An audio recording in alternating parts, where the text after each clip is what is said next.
Hello,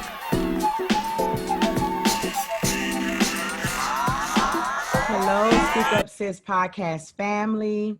Welcome, welcome, welcome. I am excited to be here for another episode of Speak Up Sis Podcast. And we are in a new season, y'all. This is season 3.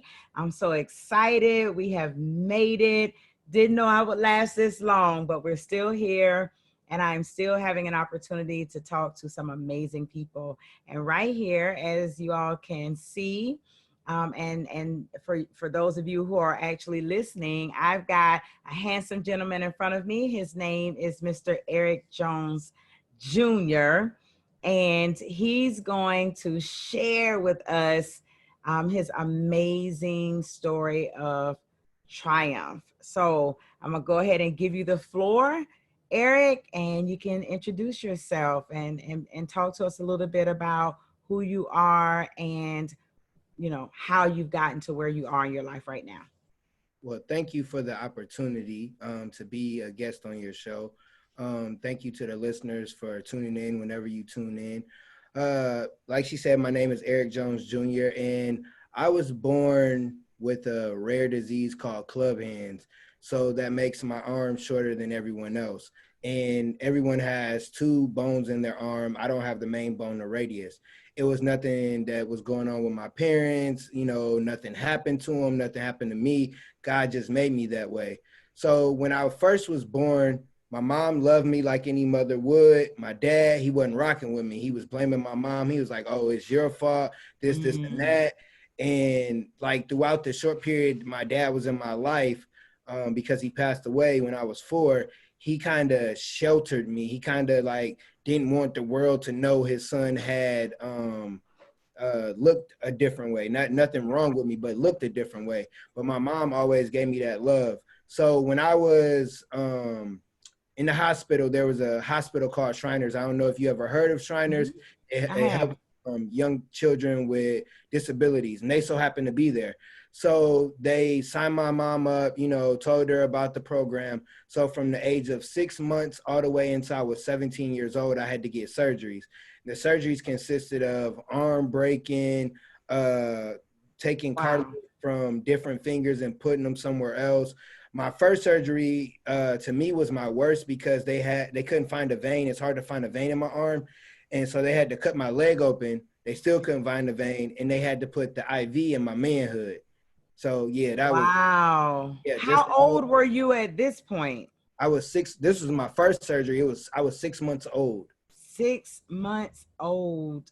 And I think I read that you've had like 17 surgeries. Yeah, over 16. So from that 6 months all the way until I was 17, I had different surgeries. All of them were successful. I don't remember all of them just because I'm 34 now and I don't remember all of them. But it was to help my arms because my arms were crooked. So they just were trying to straighten them to give me more strength and more hand mobility. Gotcha. So as I was growing up, like I said, my father passed away when I was 4. He had cancer. And so I didn't have him in my life. So it was me, my mom, and then my mom got married to my sister's dad. So I kind of had a father figure. But as I was growing up, I would get bullied, like at school. And it got to the point where I was around 10. A lot was going on. My mom and my dad got divorced. And, you know, kids picking on me. So I tried to commit suicide. And God didn't let it be successful. Hold on a second, because you're running all through this part. So I did read about you attempting to commit suicide. How old were you at this? I was like, I was around like 10. I remember it. I did it before when I was like 7 or 8. I tried to suffocate myself, and then it was like something just let me go, and then no one knew. I was in my room by myself, and it happened again when I was around 10. Cause like, just dealing with people bullying you and dealing with we weren't poor, but we weren't rich either. We were kind of in the Right. middle. So you dealing with that, and you just dealing with being Black in America as a young man. Then you have this disability where people treat you different, talk to you crazy. And I didn't have the confidence that I have today. And it was at a point where my mom told me, it was like, hey, your arm's not going to change. So you got to deal with it. And at that point, it was like, all right, I got to deal with this no matter what. I got to make adjustments. So growing up. Do you think that there was maybe a lack of education, or maybe young, because you were really young. Do you think that maybe there was a lack in seeing people who are differently abled in the lives of those little kids? Because what I find interesting is that I've seen stories with people who have no arms or no legs, or no arms, no legs, or they've got all sorts of issues. But when they went to school, the kids sort of rallied around them and they were nice to them. And you understand what I'm saying? Do you think maybe in your community, the kids didn't have access to other differently able people? Maybe they didn't see it too often. Maybe they just, or do you just think, no, these kids were just raised bad? No, I would say that because I'm from a small town called Michigan City, Indiana. So it's not a whole lot of people. So it's kind of like as you're growing, everyone knows everyone, but you still got people. So in a sense, it was a few people here and there that I can remember in the age group, not too many, because I rarely as a kid saw people that look exactly like me. The only time I seen kids that look like me or something wrong with them physically was when I went to Shriners. But when I went to Shriners, those kids looked way worse than me because I was somewhat treated like normal. Like my mom and my sister, my family, they never, nothing wrong with him. He's just, nothing was wrong with me. So I was normal to a certain degree at home, but not when I got in the real world. So when I would see those kids, I was like, man, that's messed up. I would feel bad. But I still would treat them with the same love that I would treat anybody else. But I think that plays a part, and you don't really see somebody. But then when you normalize me, it's like, okay, you talking junk just like us. So do we treat you different or do we not treat you different? Gotcha. Like, I never wanted anybody to treat me different. Like if I'm talking trash and you felt some type of way, hey, it is what it is. Or if I feel you talking trash, or if I feel you get close enough to me, because my arms are short. So if you get close enough to me, you too close. So if I feel like you too close, then we gonna have a problem. So in a certain degree, kids were educated, certain degree it wasn't. Because like I go back home now, in the younger generation, like, who the heck is this dude? You from Michigan City? I don't know you. I'm like, yeah. Like if I go to the basketball court, they like, oh yeah, that's bro. Yeah, he can shoot. Y'all better quit playing with him. So it was different aspects where I went as a kid. But I think some people were just cold-hearted. Like they knew, like, because I could joke really well. I learned how to joke. And the only thing you could say to me that would get me riled up is something about my arms until I got to the point where it was like, if that's the only thing you could say, you shallow. Something wrong with you. If that's the only thing you could talk about is my arms because I can't change it. And then they would feel bad, or then what's up? Like, okay, what's up? Like, so I dealt with a lot of different aspects of it. But really growing up, I dealt with racism too, because we didn't live in the hood, but we lived in a majority white community. Okay. So with that, you got like it was our community was like all over the place. Like one of my close friends, he was white. His mom worked with the mayor, so they had money. My mom was retail. We had a little bit. We wasn't struggling, but we wasn't up there. Then you had the dope heads or whatever. You had different stuff in our neighborhood, but the next neighborhood was the rich folks, the rich white folks. And we used to have a problem with them because they felt a certain way or they had talked to us. One dude told me one day, my brown don't match. And I'm like, hold on, I ain't got no brown don't. Oh, you talking about my skin. So I had to fight. I had to beat him up. Like, bro, who you, like, I ain't with that. I ain't on none of that. And it's like, I dealt with everyday life, but then I also had to deal with being treated different because I look different than people. Look different. Okay. So with all that being said, the way that I got confidence was basketball. Gotcha. Don't know where it came from. My mom don't hoop. I don't know if my dad hoop. My biological dad, my stepdad, he thought he could. He think he can hoop, and then that's a whole nother story. But so I started playing basketball when I was like kindergarten, and I had to teach myself. And you know, you have to make adjustments. I don't shoot or dribble like everybody else. But growing up, I like Reggie Miller. I like Ray Allen. Iverson is my GOAT. He's my favorite player. So I watched them, even though I'm not too much younger, but I'm younger. I watched Iverson, and that's who I modeled. And I shot threes because I wear glasses, as I had on earlier. And I knew if I broke my glasses, my mom was going to break my behind. So the chances of me going in the paint, getting hit in the face, and the glasses getting broke, yeah, that probably is going to happen. Yeah. So I shot threes. And growing up, it was like me and my buddy, we were the same age and we were younger than everybody. So it was me versus him. So we had to learn how to be able to play with the older kids. And once people seen that I could play, then it was like my confidence. It's like when I step on the basketball court, I don't care who playing, LeBron, Steph, I'm like, I'm going to give you the business because that's the confidence. So that kind of trickled into life for me as I got older. So throughout school, like I had a I graduated with a 1.7. Oh my, the fact that you said you graduated, I'm like, they just gave you that diploma? No, they didn't give me it. I had enough credits. I had more than 40 credits. I just didn't have a lot of A's and B's because I didn't like school. I don't know. It was something like I know now, like it was always something about me. I never really wanted to work for anybody, and I never liked school like that. But my mom was like, because my grandfather was my best friend and he passed away when I was in 10th grade. So I was bad then. I was taking regular school, night school, about to get kicked out the crib. Wow. And my mom was like, she sat me down. She was crying. She was like, I just want you to graduate. Can you do that for me? I was like, all right, bet. I can do that. I can graduate. So throughout school, I wanted to play basketball, but not being smart, I didn't realize you had to be a student athlete, not an athlete student. You had to have good grades. So the only grade I was able to try out for the team, I didn't make it, but I was the manager, was 9th grade. And I'm in 9th grade, I'm 4'11", and I weigh under 100 pounds.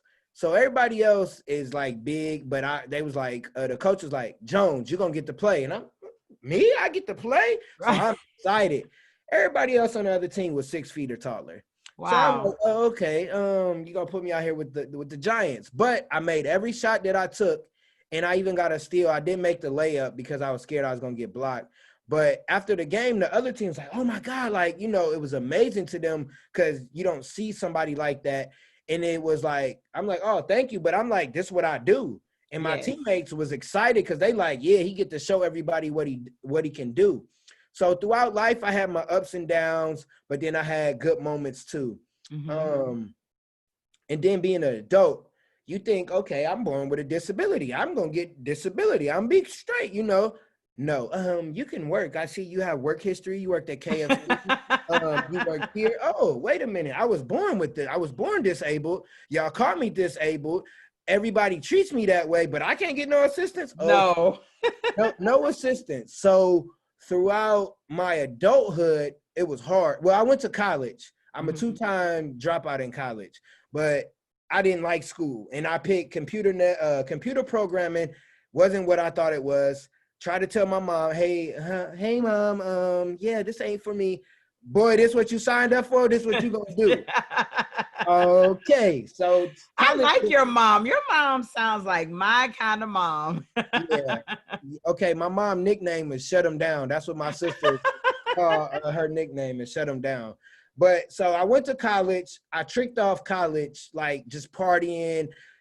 I was hustling. Moms couldn't send me no money. So we from the hood. So we see hustlers. None of us ever did it. Me and my homies, we got to hustling, hitting licks, doing all stuff we shouldn't have done. Luckily, none of us did jail time like that. None of us got killed to anything that we did. But it was more of us kind of learning manhood and kind of learning on our own because I can't go in a job and just be like, hey, yeah, I'm qualified. They're going to look at me, look at my arm and say, oh, okay, we'll call you. And I always get that email.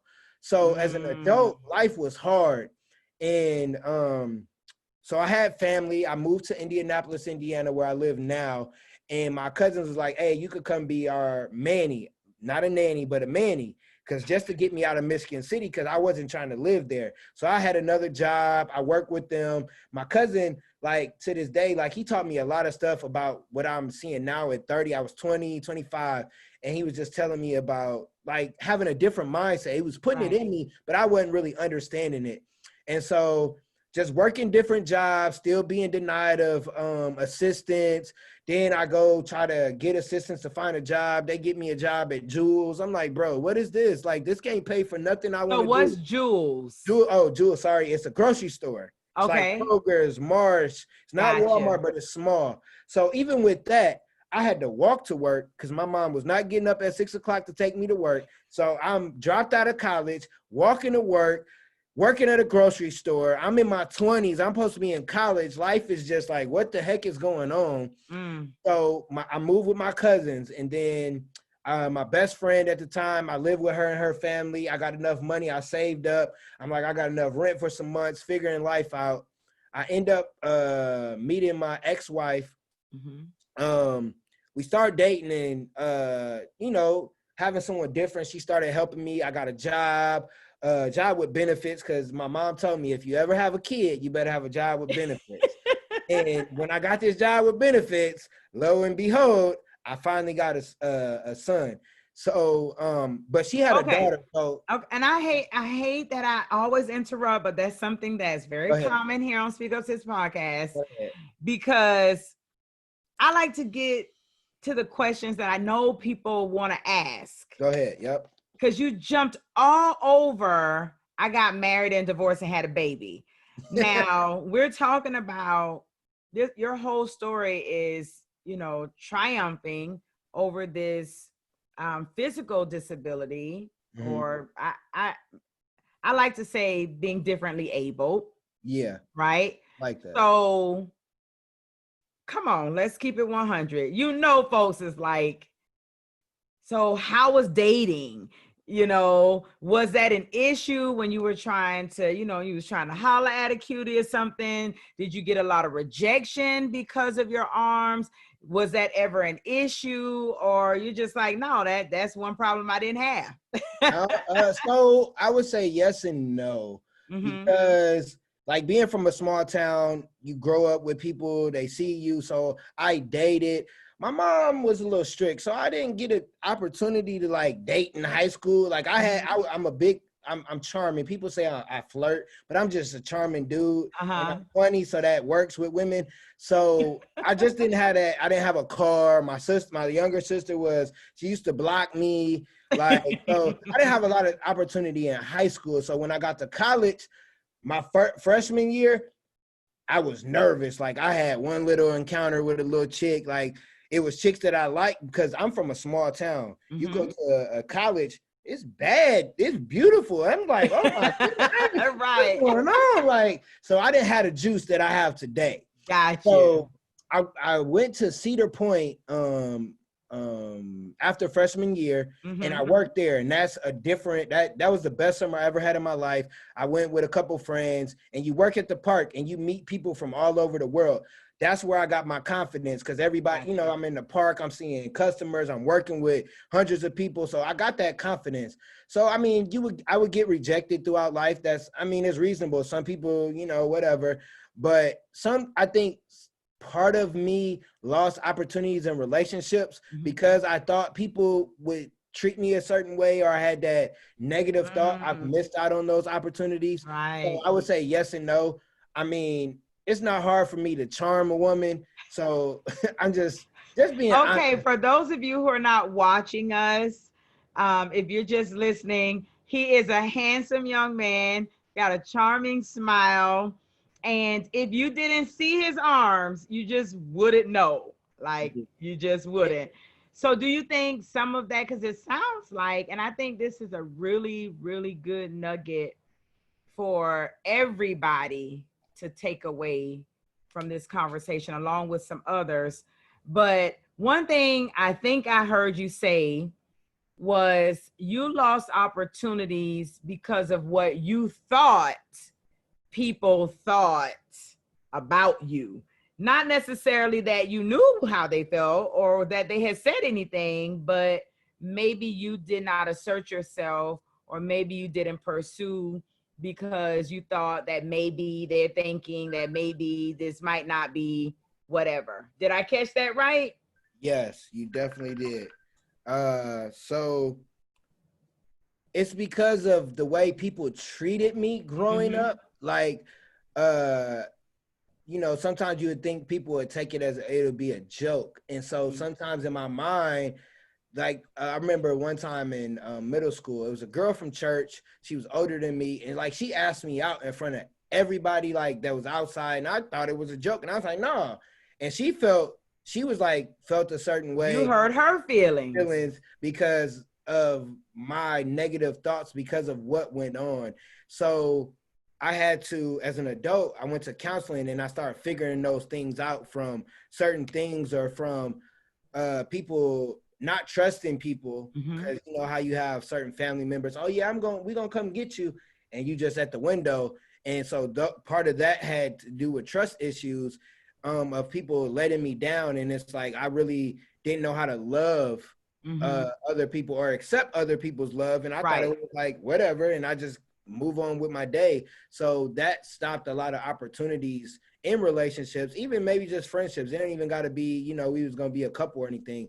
But I know in one certain relationship, I've been friends with somebody for years, and that my insecurity stopped us from having a relationship. Gotcha. And then when it was like my insecurities was out the way, it was like, I didn't have a problem with that. Like, and I was looking dumb. So like, okay. You missed out. Yeah, I missed out. And not even just me. People can miss out because of their own insecurities, or because they're not confident. So you have to make sure that you're confident within yourself so that you don't miss on the opportunity, because you got to put yourself in position.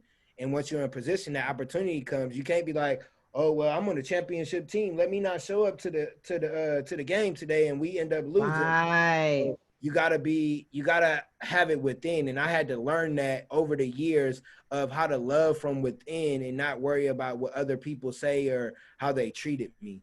Right. So now you start out a baby with a physical disability.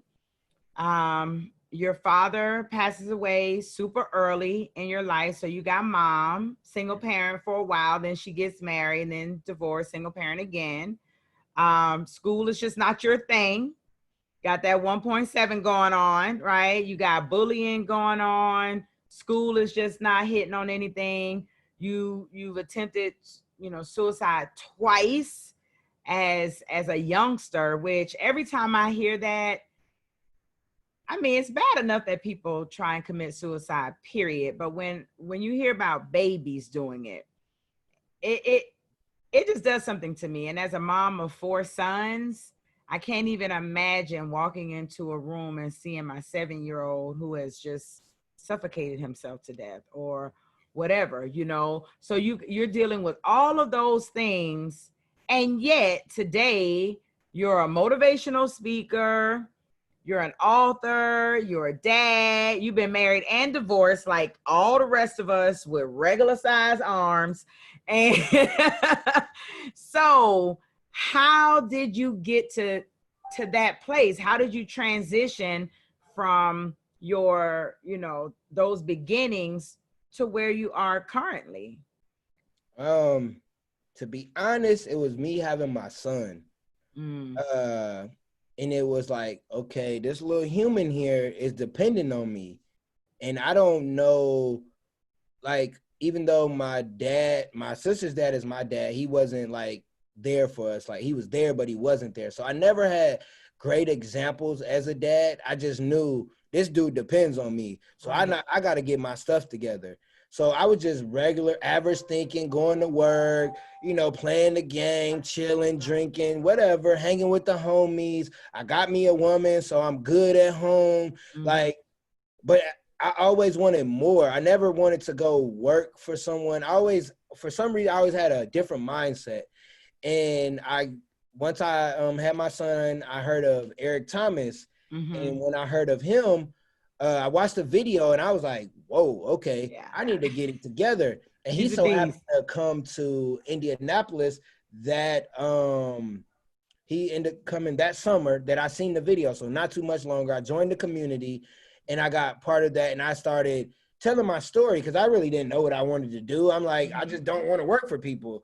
And when that happened, someone heard my story and they were like, you need to tell their story. And they could tell I could talk. And once I did that, that's how everything else kind of happened for me. Like telling my story, and like I talk trash, but I'm talking trash in a positive way now. Right. Like, and where I can still talk in a way that fits me, but other people can understand what I'm saying. So then someone was like, you should write be a part of us. We're writing a book and you could write a chapter. Write a book. Me? I don't even read. And I even struggle with reading. Write a book? What are y'all talking about? They was like, well, you could do it on the audio and it'll translate. Oh, I could talk, and then y'all, oh, okay, I'm good.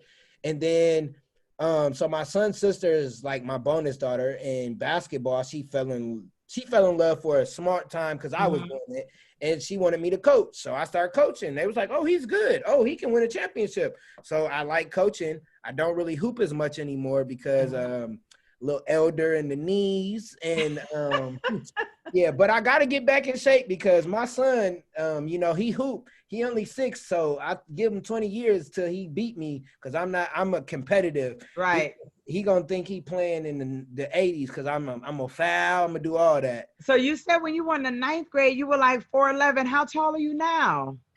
You funny.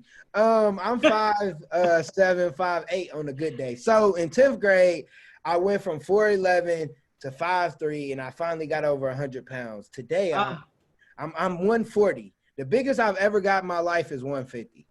Wow. Okay. I'm bigger than you. A lot of people are bigger than me. A lot of people are physically bigger than me, but you ain't bigger than me because I'm light, but I'm heavy. That's what I tell people. You could think I'm small, but I ain't going. Listen, I'm the same way. My sons are all taller than me. I'm 5'4". And when I took them to the doctor the last time for their sports physicals, the lady said that my son was 6'2". And I looked at him and I said, you ain't no 6'2", boy. I'm looking at you eye to eye. He said, Mama, that's your problem. You really think you looking us eye to eye. I said, listen, ain't none of y'all bigger than me.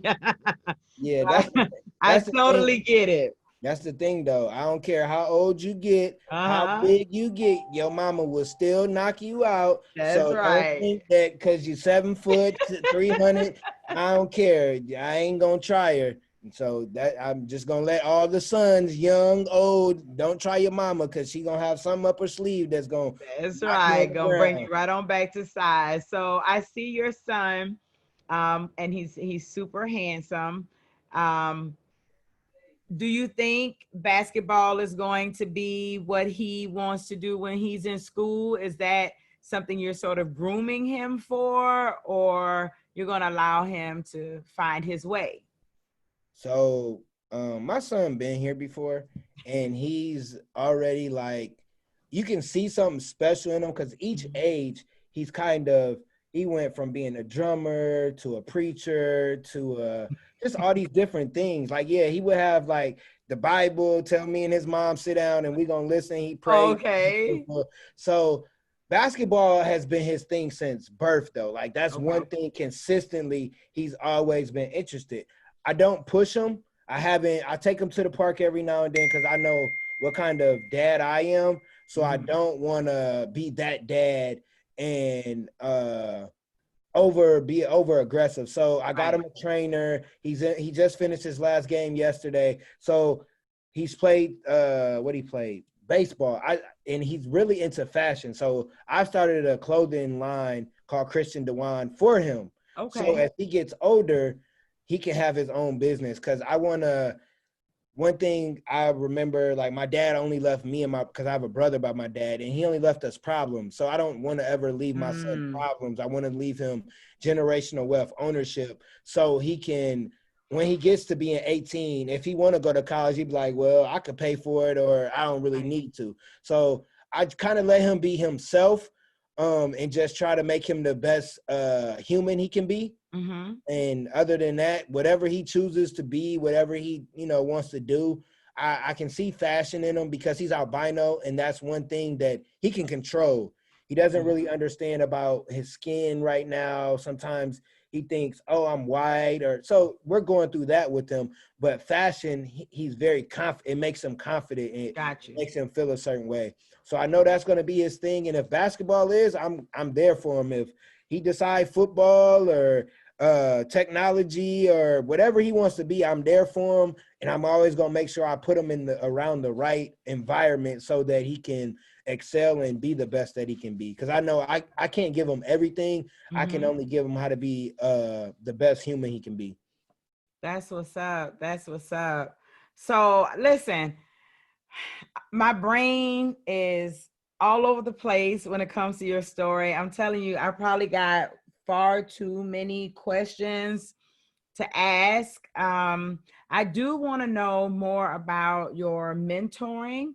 Do you mentor kids who have disabilities, or do you just mentor all kids? Or tell me more about what you do in terms of mentoring. And did you have a mentor when you were young? You said your dads weren't really a thing, but was there a figure other than your mom, a teacher, a coach, or somebody that helped you to get out of school, even if it was a 1.7? But what did you have mentors, and is that what led you into wanting to be a mentor? So I'll answer the second part first because it'll lead to the so my mom always put me in something with men, like some type of program. She put us in an entrepreneur camp when we were like teenagers. So I kind of always been in programs, or if it wasn't males, I was always at church. So I seen how adults could affect. I remember certain people that was like a grandma or like an uncle. And one of my closest friends, his dad was our pastor. So he kind of was a father figure from a distance because I was always with them, or they would go do stuff. We didn't have a big family, so we didn't do big family stuff. Mm-hmm. So like on Sundays, they would go to their grandma. So I would go with them, and, just having different males and being able to see it. So she always put me in different programs. So with my mentoring, I don't just mentor, I mentor throughout the day. Okay. Like it's not, so I created a program because I coached, first time I coached all boys, and one of my best players, he was acting up in school. He was acting a fool. He had a mom, dad, both active at the house, but he was acting up, and they would come to me, and I had to get them together. Right. And once I got him together, it was moms from other teams sending their sons to us. And like, hey, I would get him together too. Right. So our name was the Kings. We won the championship. So I was like Young Kings. So I started a mentor program. It never like really got super big, but I always was able to have an effect on young men, because like in Indianapolis, it's a mini Chicago. Like it's shootings all the time. It's violence. Really? Yeah, like it's crazy in our city. Like sometimes if you on the news every now and then, we make the news because it's crazy here. But I just wanted to give back to the community, and it was kind of like I had a group of kids that kind of already was around me, so I mentored them. And then I would go to the detention center because someone seeing what I was doing was like, you need to go to the detention center. So they got me in there, and that's really where I could be real raw and transparent and really tell them, like how I overcame life and even in my situation. So then I work in a school, and I work with kids, life skills kids, special needs. So me and my buddy created a mentoring program, but in the aspect we used some of the kids that could understand and kind of, could participate. So we used our life skills students and regular students and got them together. So our life skills kids could feel like they're part of school like everybody else, but then other kids could see, hey, it's people out there that look different. They might need your help. So it did a great job. And I see kids all the time, and hey, you remember me? And I work in school, I work at a mall, I see people all the time. And it's like, you at the detention center, and they'll tell me, man, because of you.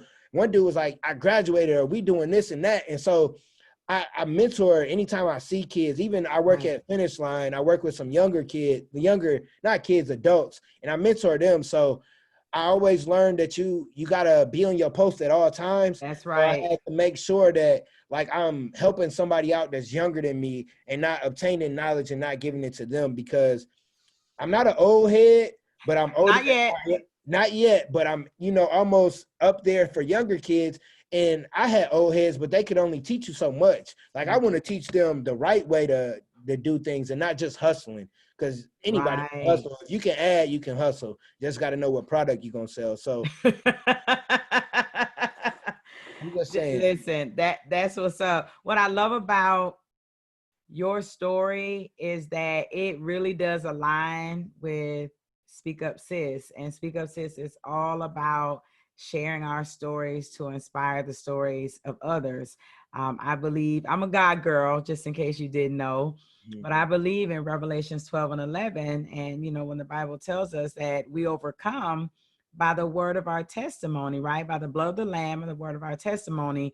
And part of the problem, I believe, is that people refuse to share. And so to have a man, not only a man, but a Black man, and not only a Black man, but a young Black man who is willing to open up his mouth and share the word of his testimony in order to help some other people, I just think it's phenomenal. So I appreciate you for coming into the Speak Up Sis space. A lot of men, they hear Speak Up Sis and they're like, we ain't doing no sis stuff. But I'm like, no. I hear my story. I might, my son could get a stepmom. Who knows? Exactly. Exactly. She might be listening like, let me go on YouTube and see what he looked like. You gotta go on my Instagram. That's where because I don't put on, I'm in dad mode. So I wear either shirts that got something, high socks, retro shoes, and short shorts. I don't really dress but when I do put on clothes, I can dress. I don't know. I'm in dad mode. That's what's up. So listen, that's a nice segue into telling the people how they can connect with you. What's your social media? What's your, how can they find you on the web? So Instagram, it's Eric Jones Jr. Speaks. It's a Jones Thing podcast. I have my own podcast. You could check that out. Twitter is Eric Jones Jr. 317. Facebook is just my name, Eric Jones Jr. You got to look for me with a heart shirt, because my old account got hacked and the person's still moving and shaking and stuff. So, and then LinkedIn is Eric Jones Jr. And then the same with YouTube. Okay, so I will get all of your information and I will post it in the description of this video, as well as the podcast. And your podcast will also show on the Speak Up Sis website. So I'll have your information on all of the different Speak Up Sis platforms. So listen, ladies, he's single. And as you've heard, he ain't got them issues he used to have as a little kid. He's grown, he's evolved. I love what you put, what you say about yourself. You can measure my arms, but you can't measure my heart. And I was like, oh, I love that. So listen, this is the man with the immeasurable heart. So y'all check him out in all of the different places that you can find him on the web. And again, I thank you so much for coming into the space and sharing your story with us. Would you like to leave the people with something to chew on? I like to say, chew up the meat and spit out the bones. Give them something to chew on. Bet on yourself. And bet is believe in yourself, heart effort, not just regular effort. You got to have that effort when you ain't got nothing left and you still got to give it. And then you got to trust the process, the progress of the process, because there's going to be different humps and bumps throughout life, and you just got to trust it. If you bet on yourself, other people will bet on you, and you'll get to where you need to get to. That's what's up. So we're done, everybody. We'll talk to you next time on Speak Up Sis Podcast with Angel Charmaine. Bye.